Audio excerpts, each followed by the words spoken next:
কোনো জিনিস আছে যে ক্ষেত্রে মুসলিমরা জাকাত দেয়া থেকে অব্যাহতি পাবে? হ্যাঁ, কিছু ক্ষেত্রে জাকাত থেকে অব্যাহতি দেওয়া হয়েছে।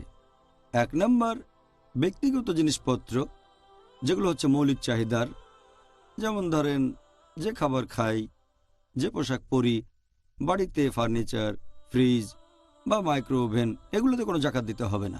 যে বাড়িতে থাকেন সেটার জাকাত দিতে হবে না। যদি আত্মরক্ষার জন্য কোনো অস্ত্র কাছে রাখেন, হোক সেটা যে দামেরই ব্যবহার করছেন আপনি, ব্যক্তিগত কারণে দরকার আছে, এটার প্রয়োজন আছে, এক্ষেত্রেও জাকাত দিতে হবে না। যদি কোনো গাড়িতে করে ঘুরে বেড়ান, হতে পারে কার বা মোটরসাইকেল, অথবা ধরেন একটা ঘোড়া যার পিঠে চড়বেন, এগুলোর উপর জাকাত দিতে হবে না। ব্যক্তিগত জিনিসে জাকাত থেকেও অব্যাহতি দেওয়া হয়েছে। যাবতীয় শাকসবজিরও জাকাত দেয়া লাগবে না। যদি আপনার থাকে গবাদি পশু, যেটা ব্যবহার করেন কৃষিকাজে অথবা ব্যক্তিগত কাজে, এটারও কোনো জাকাত দিতে হবে না।